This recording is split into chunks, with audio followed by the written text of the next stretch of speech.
Hola, ¿qué tal? Muy buenos días a todos. Ana, es un enorme placer estar aquí contigo. Ana Cervantes es una pianista destacadísima que creo que no necesita presentación.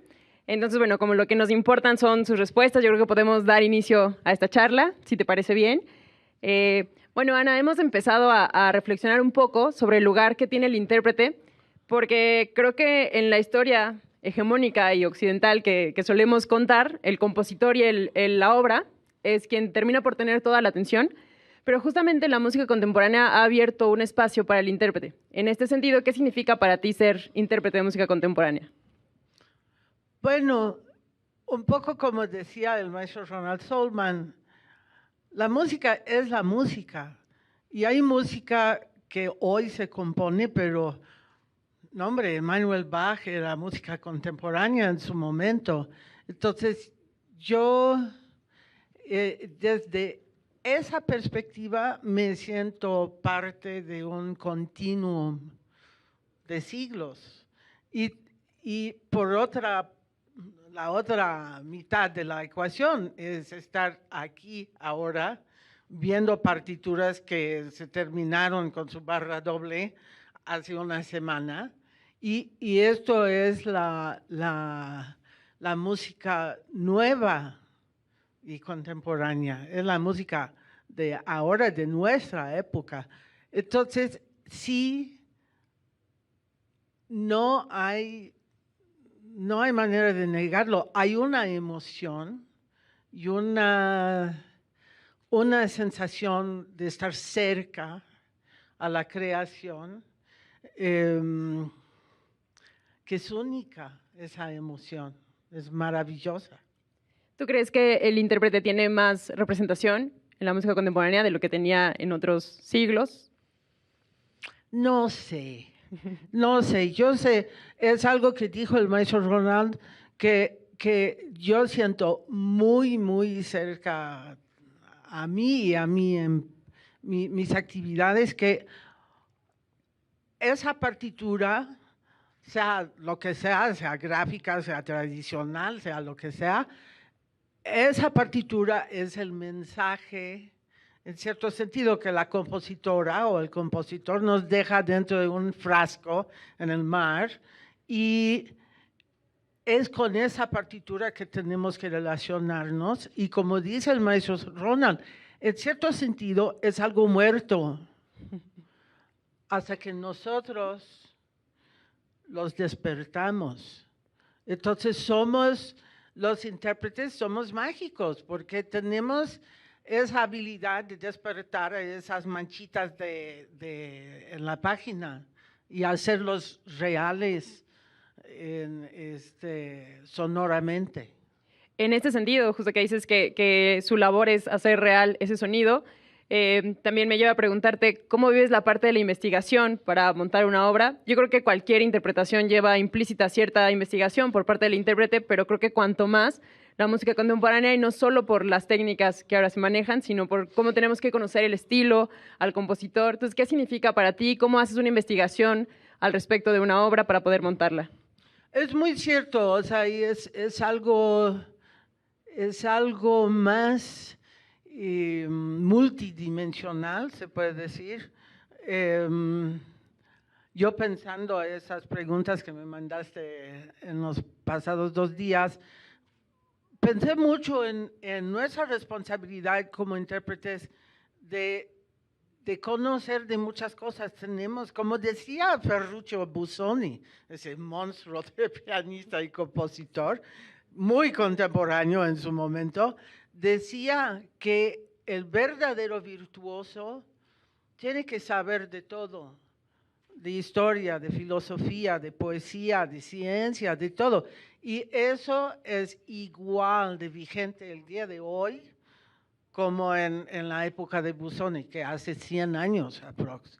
Entonces, sí, hay que pensar en toda una multitud de consideraciones poéticas, como decíamos, como estábamos comentando, tecnológicas, la historia particular de la compositora o compositor, O sea, hay todo un sinnúmero de consideraciones que también los hay con Debussy, Beethoven, Emmanuel Bach, pero si vamos a hablar de nuestra música de hoy, sí, hay que pensar en esas cosas, hay que pensar las vivencias de los creadores. También pienso un poco en lo que platicábamos hace un momento sobre lo que representa ahora la partitura, porque no sé si tú consideras que pueda ser un mayor reto interpretativo acercarte a una partitura de música contemporánea, a lo mejor considerando una partitura, no sé, del siglo XVII, XVIII, o en este sentido, ¿qué piensas? ¿Es una partitura más compleja o al contrario? Creo que ahora con todo lo que se ha trabajado con la notación, a lo mejor, no sé cómo, ¿qué opinas? Pues, según el compositor, muchas veces es la voz única del compositor. Yo recuerdo que en algún momento me puse a leer partituras, pero como originales de Bach, con las claves que uno tenía que conocer en aquella época. Y yo como, ups, tengo que volver a aprender cómo leer música, por Dios. Que desde los 5 años sabía cómo hacerlo, pero no, de repente enfrentas algo que forma parte perdón, de como, pues la cuestión de notación, Chrome, apenas estamos viendo que hay homenajes y tributos a Chrome,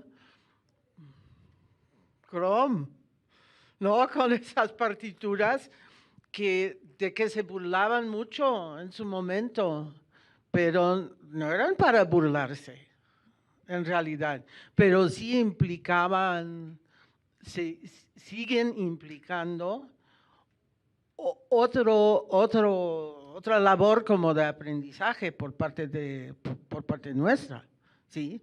Claro, de alguna manera es como aprender un nuevo lenguaje, ¿no? O aprender un nuevo código basado en un lenguaje de alguna manera compartido. Es el código, sí.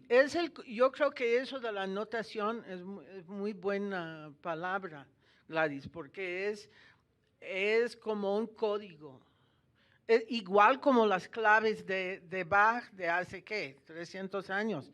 Entonces, y la notación, una de las preguntas que tenemos que ponernos a nosotros como intérpretes es por qué esa notación, qué en la intención creativa necesitaba, pedía esa otra notación. Voy a poner otro ejemplo que no es directamente relacionado, pero algo tiene que ver. Yo muchas veces, yo soy gran fanática de Emmanuel Bach, como varios saben, y uno puede leer partituras de Emmanuel Bach, sobre todo de esas obras tardías, las fantasías libres, por ejemplo, que dices, no, pues ese cuate podría haber escrito sus partituras como de forma libre, ¿verdad? En lugar de compases y todo la notación tradicional de su época. Pero igual y viviera hoy, sería como con una notación libre, ¿no? Entonces yo creo que ahí eso también entra. Y bueno, eso también me lleva a preguntarte algo que creo tienes mucho que decir al respecto. ¿Cuál es tu relación con los compositores? ¿Cómo se establece ese diálogo? Creo que en ti está presente incluso desde tu formación universitaria, de tu formación profesional. Entonces, ¿qué significa para ti el diálogo con los compositores? ¿Cómo lo llevas? ¿Qué experiencias tienes al respecto? Ese diálogo con los creadores es infinito, es valiosísimo, no hay, para mí ha sido algo increíble. Y digo, no solo en cuanto a la nueva creación, también en cuanto a mi relación con una partitura de Brahms, ¿no? O de uno de los Bach, o Debussy. El diálogo que uno tiene que nosotros tenemos que establecer, primero con la partitura y luego, con suerte, con la voz en el teléfono o el mail o lo que sea, es valiosísima porque nos ayuda a leer entre líneas con una partitura de un compositor que tristemente no está disponible por teléfono o por mail, ¿no? O sea, yo recuerdo, por ejemplo, cuando primero empecé a trabajar en la tercera sonata de Federico Ibarra, el segundo movimiento, que tiene una figura como de 16 avos, en la mano izquierda, que se podría tocar como muy estrictamente. Y yo al inicio, como eso era casi correo electrónico, y yo todavía no había venido aquí, entonces lo estaba tocando así como muy correctamente. To, to, to, tom, pom, po, po, po, po, po, po, po, po, po, po, po, po. Y cuando me senté a tocarlo para el maestro Ibarra, me dijo, no, pues hazlo con más movimiento. Cuando quiere moverse, muévelo. Y cuando no, pues atrásalo un poco. Y yo como, oh, ok. Pero necesitaba ese permiso del compositor. Y eso, a su vez, por supuesto que te hace pensar, en Debussy o en Beethoven o sea, incontables compositores que tenemos solo la partitura. Entonces, la relación entre la música de hoy y la música de ayer, para mí es una relación de iluminación mutua, que las dos, hay ese diálogo también, que para mí ha sido valiosísimo. Y en tu caso siempre ha sido una ventaja, o sea, siempre ha habido una buena comunicación con los compositores, la relación que tienes para montar sus obras, porque luego podría haber casos contrarios. Pero... Sí, pues no sé, yo nunca he tenido una mala experiencia de esas. A veces se escucha hablar de compositores difíciles o cosas por el estilo. Yo, pues no sé, afortunadamente yo nunca he tenido ese tipo de experiencias. Siempre han sido diálogos, relaciones muy, pues de mucho afecto. Me da gusto. Ahora que comentabas lo de Ibarra, también pienso en cómo vives la performance en el escenario. Pensábamos que siempre la cercanía justo con la música clásica y esta idea de hay que hacer lo que está en la partitura, que digo, creo que la música contemporánea un poco ha resquebrajado esa idea tan rigurosa que tenemos sobre la música. Y en ese sentido, ¿cómo ves la relación con el cuerpo, la posibilidad de expresarte? ¿Crees que hay más libertad en la música contemporánea o vives igual el montaje de repertorio pensando en la música clásica? Bueno, primero que nada, hay que el elemento imprescindible, que es convicción. Si tú no crees en la música, no lo toques, ¿no? O sea, o encuentras la forma de amarlo en todos sus aspectos, o no es tu pieza. Hay que trabajar todo lo que se puede como parte del proceso de la formación, obviamente, pero a la hora de que vas al escenario con una pieza de música, pues tú tienes que creer en esa música, no hay de otra. Entonces, y en eso yo creo que no hay diferencia, para mí no hay diferencia ninguna entre que si la obra se compuso hace 200 años o hace 2 semanas. Ok, y bueno, también me gustaría saber, porque a mí es algo que me causa mucha curiosidad, creo que todavía, sobre todo en nuestro país, el común sigue siendo que en una educación superior no te enseñan a ser un intérprete de música contemporánea. No sé cómo haya sido en tu caso, pero bueno, yo hasta hace 10 años que estoy en el conservatorio, los compositores trabajaban las nuevas técnicas, este tipo de repertorio, pero al intérprete realmente no se le enseñaba cómo trabajar con este repertorio. En tu caso, ¿cómo ha sido? Pues en mi caso, pues no sé, de alguna forma, ya en la universidad, Mi primer maestro creía profundamente que el último buen compositor fue Bartók. Debussy, seguramente 80% de lo que escribía Bartók. Entonces, no fue, aunque él componía, pero componía música muy, que digamos, tradicional. Fue hasta llegar a la universidad que me empecé a adentrar en otras voces, ¿no? Y no sé, me pegó la idea de que qué chido que algo se puede componer ahora y luego yo lo puedo interpretar y nunca he perdido esa sensación. Qué chido es eso, ¿no? ¿Dirías que tu interés surgió en la universidad entonces? Sí, pero yo creo que sí hay una cosa que siempre intento hacer.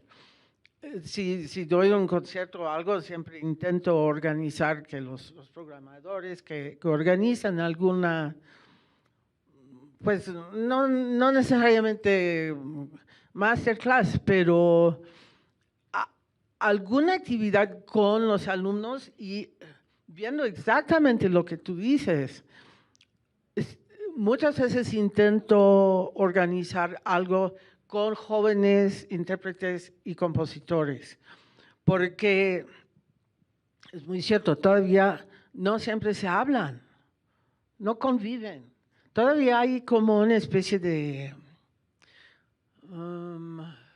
desconfianza, que el compositor, la compositora va a pedir algo al intérprete que no quiere o no puede o no sabe cómo.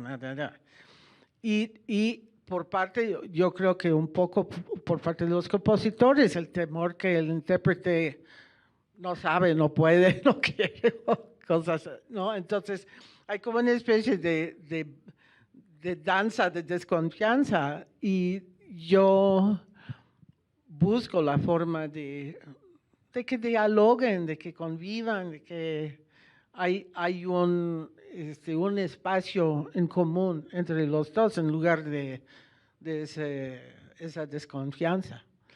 Claro que lo que mencionas es muy importante porque a lo mejor todavía en la preparación universitaria no sucede, o sea, en la educación superior no nos enseñan a ser intérpretes de música contemporánea, pero a lo mejor será labor de las generaciones actuales empezar a formar intérpretes, ¿no? Que es algo de lo que me comentas que has trabajado allá en Guanajuato. Pues sí, intento hacer avances en eso. Por ejemplo, el año pasado, por casualidad, me pidieron ser jurado externo en un par de concursos de piano internos del Departamento de Música de allá. Y una cosa que veo es que siempre es obligatoria una obra de un compositor mexicano. Y eso es buenérrimo. Pero es un compositor que ya no vive. Entonces, yo propuse que sean compositoras, de que sí tenemos en este país, y buenérrimas, y que sean, pues, compositores con vida. Esto es importante, así podemos, y hay obras perfectamente tocables, posibles, para alguien que toca estudio de Chopin, un estudio de Chopin, fácilmente puede tocar obras de varias de compositoras que tenemos. Entonces, es una manera de empezar a abrir ese espacio. Claro, sustituir esa idea de tenemos que tocar algo de un compositor mexicano, que no sea solo del pasado, de que, como dices, hay de dónde escoger para tocar algo del presente. Bueno, esto también me lleva a preguntarte sobre un disco tuyo muy especial, que es El Canto de la Monarca, y que además es de puras compositoras. No sé si nos puedas platicar un poquito al respecto, en qué año salió, cómo se formó el proyecto. Pues de hecho, la semana pasada me estaba dando cuenta de que ese disco se presentó en el 2013. Va a cumplir 10 años de vida. Con la pandemia el tiempo se fue ¿verdad? Que ha volado, jaja, el tiempo. Bueno, de hecho por casualidad, no lo estaba midiendo yo estadísticamente hablando, pero son 8 compositores y 8 compositoras.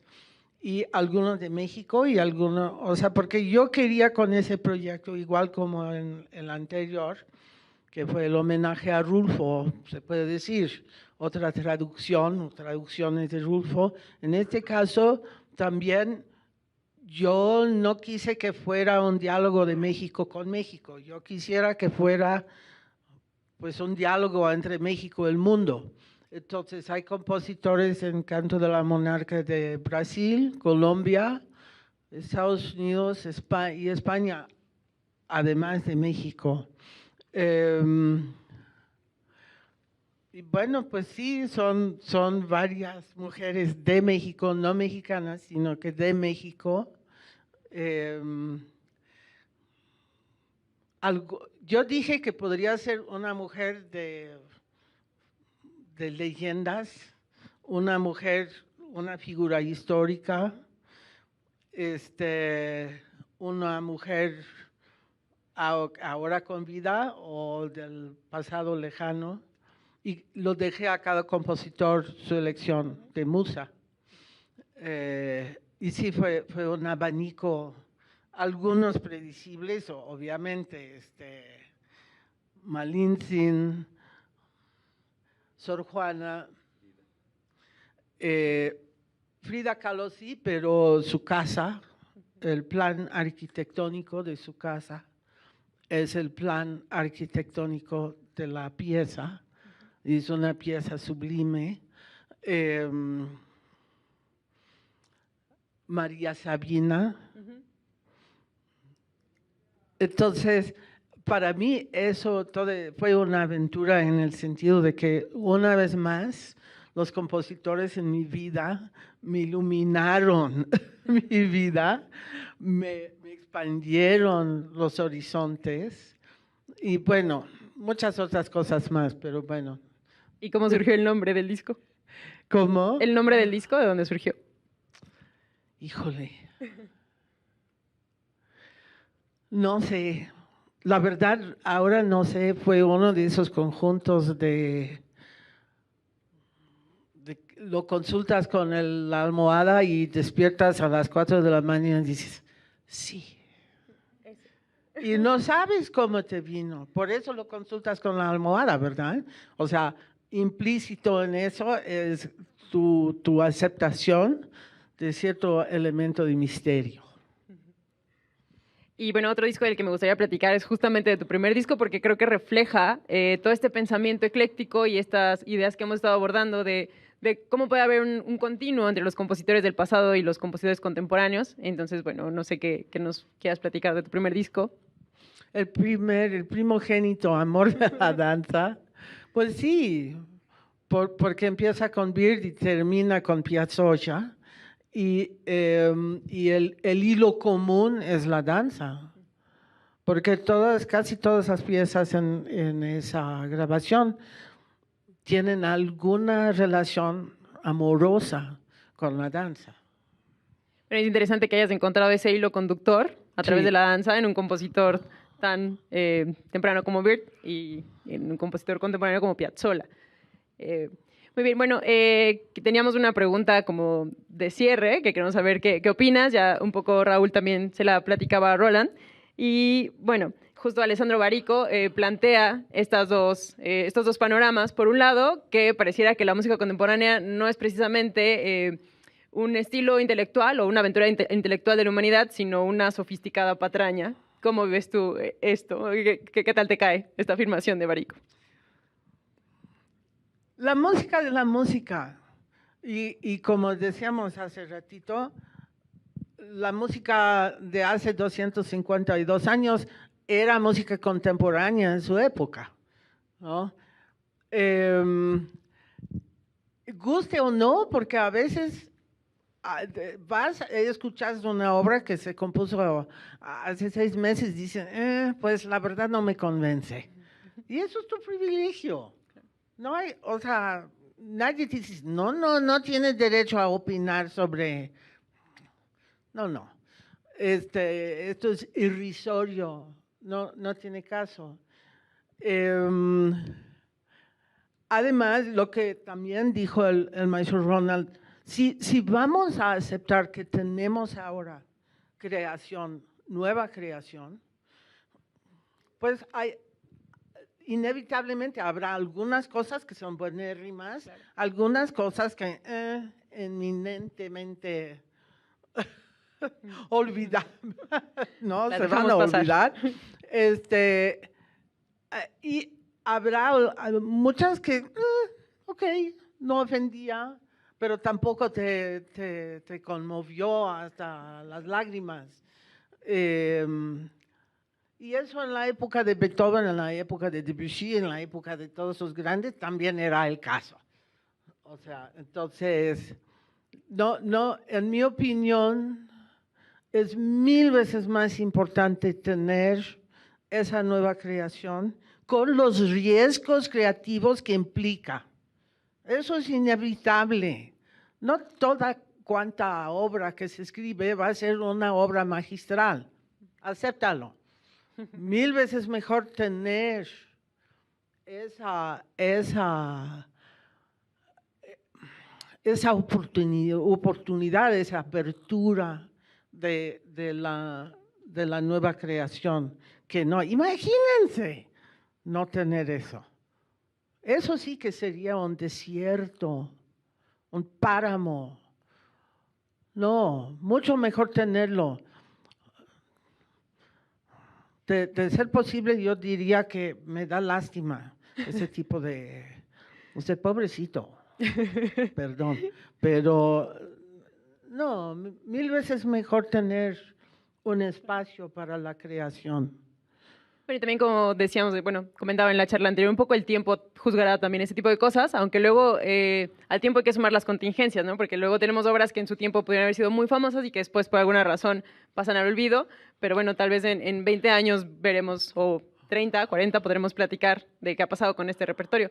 Y bueno, en sentido de lo mismo que plantea Barico es que una de las cosas buenas de la música contemporánea es que no tiene público. ¿Tú qué pensarías al respecto?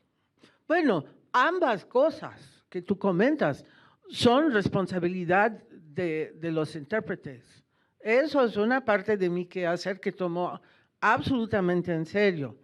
Es parte de nuestra labor esa difusión, asegurar que se programe esa música.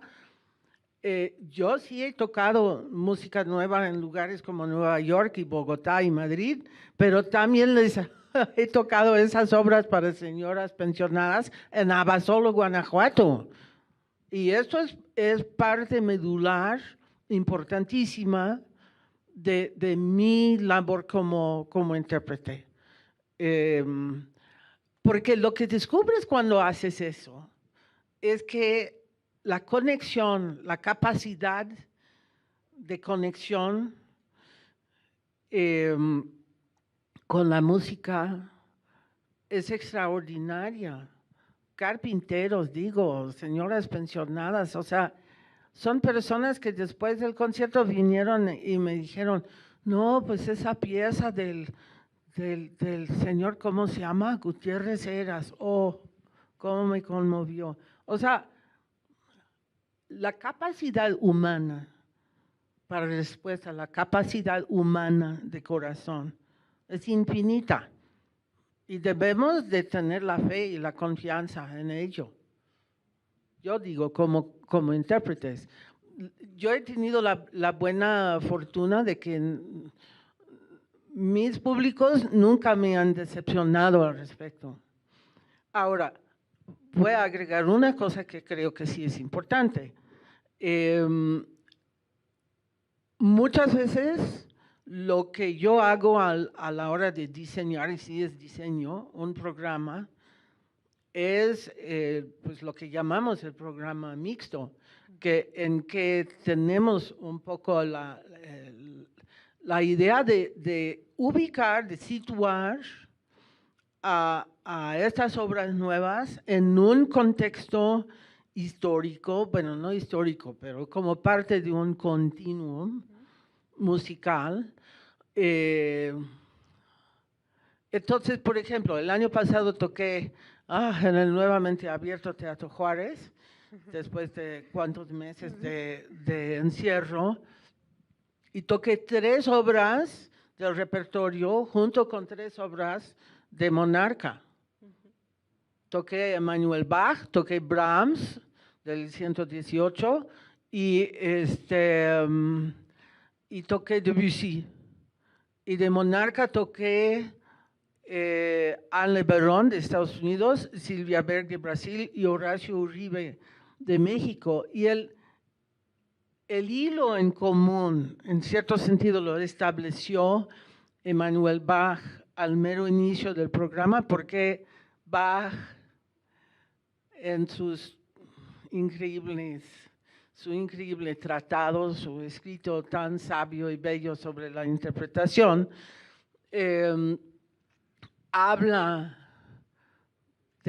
aconseja al intérprete, toca desde el corazón y no como un pájaro bien entrenado. Y por extensión hablan de una tensión esencial en todo lo que toca lo creativo entre el intelecto y el corazón. Y toda esa música de ese programa fue así. Y la respuesta, les puedo asegurar que la respuesta a la música nueva, bueno, ya con 8 años de vida, fue igual de cálida como la respuesta a Bach o a Brahms, ¿no? Entonces, por un lado es importante promover la interpretación y la difusión de música nueva, pero al mismo tiempo hay también que incluirlo en como el resto de la historia. No debemos de debemos de lograr la forma de promover y difundir la música nueva sin ponerlo en una especie de cuarentena. Yo creo que esto es importantísimo. Claro, sin fragmentar. Creo que esto también señala de alguna manera la importancia que tiene el intérprete, ¿no? Porque finalmente cae en esa responsabilidad de poder justo crear un público y el intérprete termina por ser el intermediario, ¿no? Entre el compositor y el público, y es esa responsabilidad de poder atraer, como dices, difundir y de poder atraer y conformar un público. Bueno, Ana, me gustaría que diéramos algunas preguntas al público. Entonces, no sé si por ahí alguien quiere comentar algo. Con mucho gusto.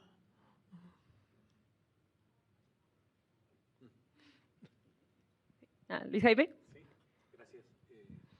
Ana, qué gusto escucharte expresar todas estas ideas.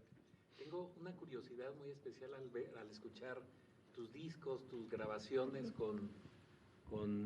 muchas gracias. Tengo un gran entusiasmo por platicar, por preguntarte algunas cosas sobre los discos, las cosas que veo en diversidad, en búsqueda de repertorios y demás. Al llegar a tus manos la música contemporánea, pues tiene una vasta gama de recursos, desde obras que usan el teclado de manera ortodoxa, con algunas búsquedas ahí dentro, hasta otras que te implican trabajar en el arpa del piano, o hacer piano preparado, o hacer piano con tecnologías. ¿Qué es lo que te gusta hacer más? ¿O cuáles son experiencias ejemplares en esta búsqueda? Pues nunca digas nunca, ¿verdad? No quiero cerrar ninguna puerta. La honesta verdad, para mí, mi instrumento, que como dijo el maestro Solman, es infernal, esa máquina infernal, es infernal y a la vez sublime, me sigue fascinando con pocos condimentos, con pocas guarniciones, me sigue fascinando como en todos sus infinitos colores y matices. Yo he tocado un par de veces obras de compositores simpaticísimos para piano con pues alguna cosa como de computadora, de sonidos de computadora. Y es cierto que es algo por un lado es algo muy chido, pero por otro lado sí, para mí siempre fue presente esa sensación de estar un poco esclavizada a la máquina, porque eso no sabe de rubato, no sabe de... O sea, yo tengo que adaptarme al instrumento que toco en un foro determinado, que puede ser un instrumento sublime y puede ser algo menos que sublime, como sabe Raúl, o sea,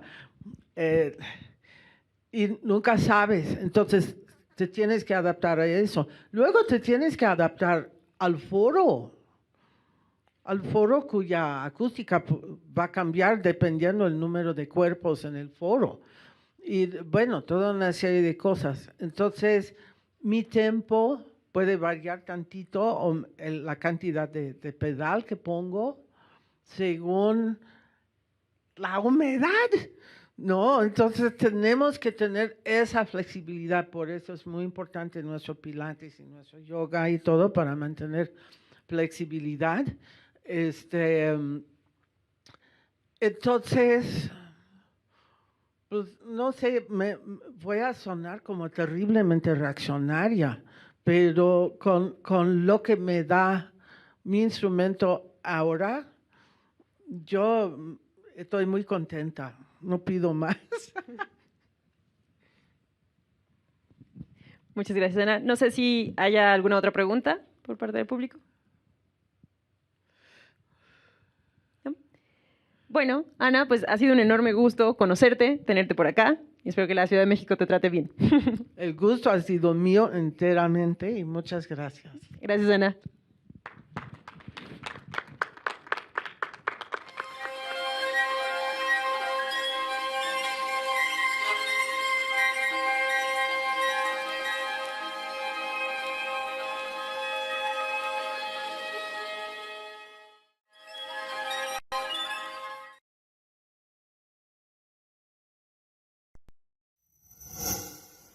Gobierno de México.